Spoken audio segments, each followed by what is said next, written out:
And I remember you were telling me like Trump has some quote about like there's like he's basically saying this is just like a bunch of nutcases, and there's like I mean we're like in a civil war against like crazy people. Yeah, he basically came out and he was like, "Oh, the only thing you can do is like buy guns to like keep yourself safe from the crazy people with guns."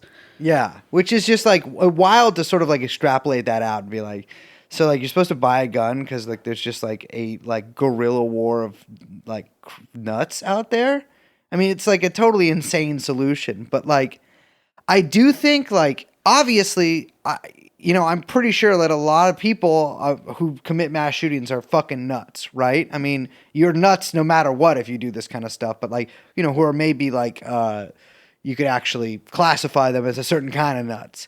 But I also think that like there is a new and like really ill-defined sort of set of digital like diseases that people get from whatever part of the internet they spend too much time on, or how they interact, not even whatever part of the internet they spend too much time on, like the stuff they're interacting with, the frequency of it, like all of these different factors that like almost gives them a functional version of maybe not even an analog one-to-one of any like existing like, mental illness or anything like that. Like I do think that there is a permeation of like depression that the internet sort of spreads out like a cloud or whatever. But like, I think that like essentially like, we're talking about being schizoposting, being schizopilled here. It's like, what is that? But like people functionally trying to give themselves or to appear to have schizophrenia. And if you remember our TikTok episode, I was just gonna say this like reminds me of the conversation we had on the exactly. TikTok it's like those people functionally gave themselves Tourette's, right? And like, there is, and a lot of the times, the symptoms of these things, whether you actually have the illness or not, you exhibit the symptoms of it. You functionally have that illness, right?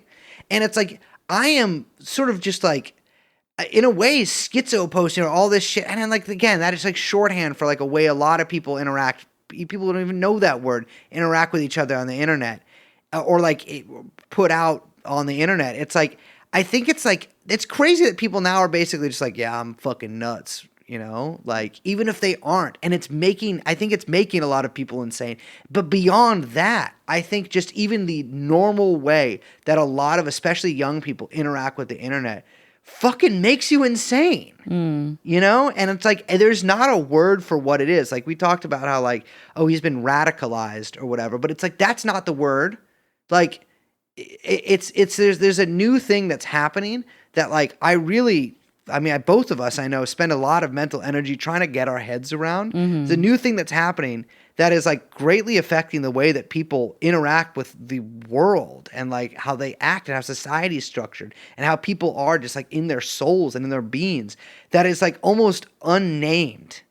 Well, I think too that like, like cultural output or whatever you call like kind of the output, the structure of the superstructure, right? Is always catching up to the transformations that have already occurred in the base. Yes. And I think it's important to stress that like when we talk about capitalism and people always say, well, there's nothing to do and because capitalism or whatever, there's no solution. And that's true and not true. And I don't really want to get into that, but I think that it's important when we talk about capitalism, when we talk about that, the thing that we call it, that we call capitalism, right? That a lot of people, I think, they sometimes like displace the idea onto like that it's an object or something, right? Like that you can kind of articulate this outline of this thing called capitalism that is over there outside. Yeah. That is like on the outside, whether it's embodied in a technology but it's like an object that can be kind of gazed at, or that it's only these sort of abstracted relationships. Yeah, you can point to it specifically. That it's out there. Yeah. That's over there. But like, it's very much not just outside. No. Right? Like, it is very much on the inside. And when I mean that it also produces our subjectivity. It shapes our deepest desires. It contours our affective states, right? It maps our inner worlds. It's very much inside, outside. And I think that, I mentioned Mark Fisher earlier, so I feel bad bringing him up again, that's like, Yeah, I don't think he'll mind. I haven't actually thought about him in a long time until we were thinking about this episode. And then whenever I think about capitalism and mental health stuff, I always think about Fisher, who's classic case, yeah. Yeah, but he talks about the kind of affective like tonalities of capitalism, the kind of like the resentment, obviously, the depression, the sadism, fear, the kind of ambient anxiety. This is all very like Fisher-esque, I think.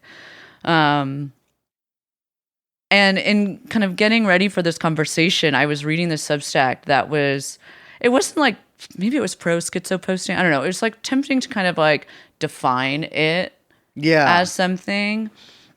And this is what they wrote. They said, schizoposting is the art of saying weird shit and believing in it, to sum it up. It's the art of using wrong reasoning, weird spelling and grammar, and new age / based beliefs to create a pretty intelligent worldview that no rational mind can ever conjure up, even if their lives depended on it. It is a psycho weapon against capitalism / the state and its agents, a protective shell against outside forces. It has its roots in surrealism and Dadaism, both art movements dedicated to unwrapping the unconscious, subconscious mind as laid out in Freudian theory and the abolishing of logic as a natural force. And I think like that person kind of opened up the psychoanalytical angle here. So that's like kind of something we've kind of been dancing around it, but the psychology of that and the event of kind of mass shootings, it's like hard to not talk about the death drive. Absolutely, yeah. And, Freud was like hesitant to publish that theory. And he didn't know if he really like believed it or if he regretted kind of going into that. But then like later he said that it was something he couldn't think beyond, right? Yeah. Famously said that.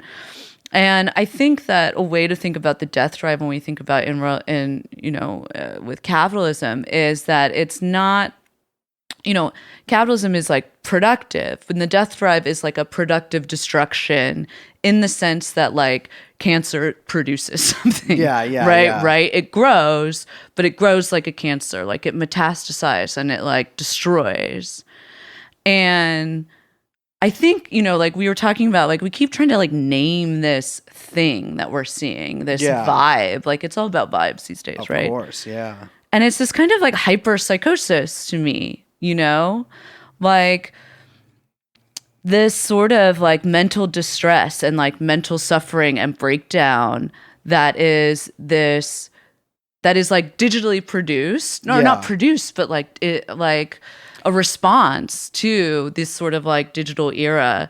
And it's like sped up and quick, but it's like a totally new affective state that we're all sort of in. And there seems to be something about, I think it's like, you see it everywhere. We mentioned New Zealand, but a really like deep, impressive phenomenon in the United States in particular. Absolutely. Yeah, no, 100%. That's something that you and I have sort of marveled at for a little while now, is how prevalent like in like among people who like do drugs in cities, ketamine is now. Yeah. And I think there's really something to that, because for a while, absolutely. For a while. I mean, I'm no fan of the stuff myself. Done it once, won't do it. I had a weird I've told you about that story. Yeah. The swingers. I wasn't participating or watch. I got a ride from some. It's ketamine's a dissociative, right? Yeah. Like it turns off part of your brain and like, it makes you disassociate. And like the absolute like skyrocket use of ketamine, especially since the pandemic started, combined with all of this like sort of attempts to digitally dissociate, right? And to become as like esoteric and nonsensical and like dissociated as possible. I think are part of the same drive. And to me, it's like, I think without a shadow of a doubt, the past, especially since 2020, but obviously before then, for a lot of Americans, has really broken them, right? Yeah. And you see, like, I think a lot of people, like that little bit you read from that guy's fucking Substack or whatever about schizoposting. To me, that is false, really, in many ways. Because, like, no, like, it's to create like a new truth, or to like see, I can't remember the exact wording of it was, but like, to actually to make an attempt at actually be able to like gauge reality, or like to come up with like new truths from like a bunch of bullshit. Like that's actually not what a lot of people are doing. I think a lot of people are retreating into like esoterica and like nonsense and stuff like that. And you see this like, I mean, it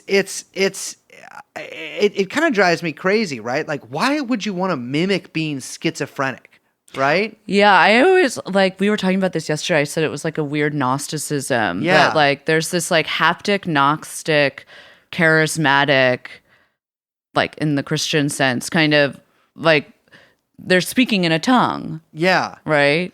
Yeah. And like you see it so much too with a lot of people like, oh, I'm so fucked up. Like I have my own FBI agent, or even like like I was saying earlier, like my little tiny little group is being infiltrated by the FBI, or the FBI invented identity politics or whatever. Although, of course, a lot of people associated with government agencies have been big proponents of a lot of politics that I do not believe in. But it's as a concerted like effort, and it's really a lot of it is like groping for understanding in a world and being able to like be reductive and be like, this makes sense to me. And for a lot of people, like the world makes less and less sense every day.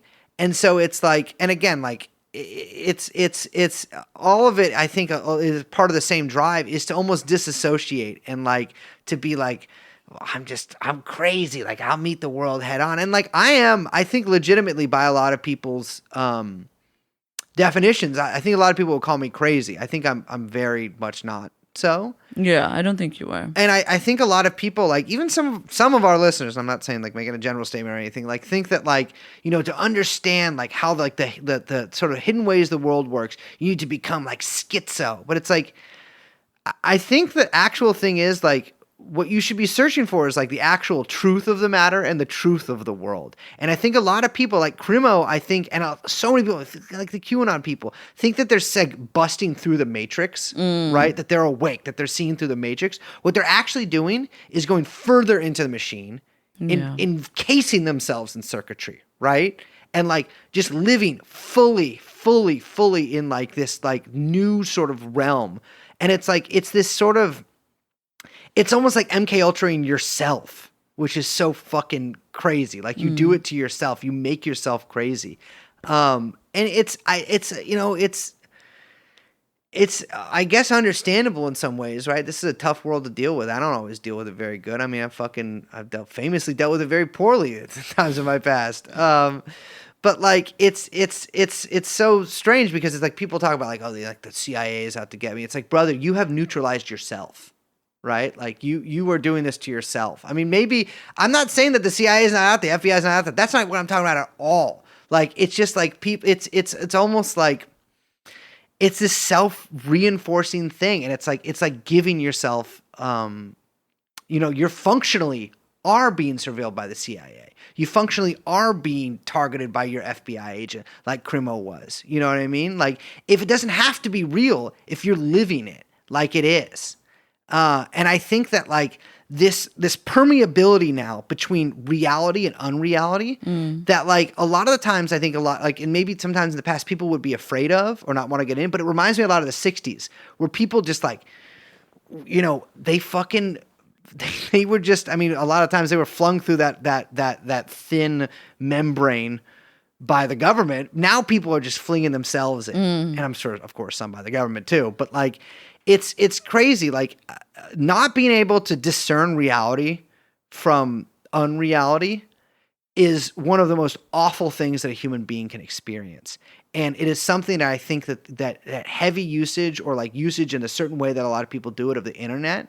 And really, if I'm being honest, I think probably usage of the internet in toto mimics. And that's fucked up. And that's going to make a lot of people crazy. I don't know. I felt like I got a little too heated there, but it's just like I have felt crazy a lot of times looking at the internet, and something I had to do is realize like, it's a perspective. It's like, it's an issue of like, you have to know that like you have to actually dedicate yourself to like reality and the truth and trying to find, I mean, that's what the show is about. We're not like, we could make up a lot of lies and shit and like have a really entertaining show, but it's like, it's a dedication to like some kind of truth, the real objective truth. That is, I don't know. I think this is a task.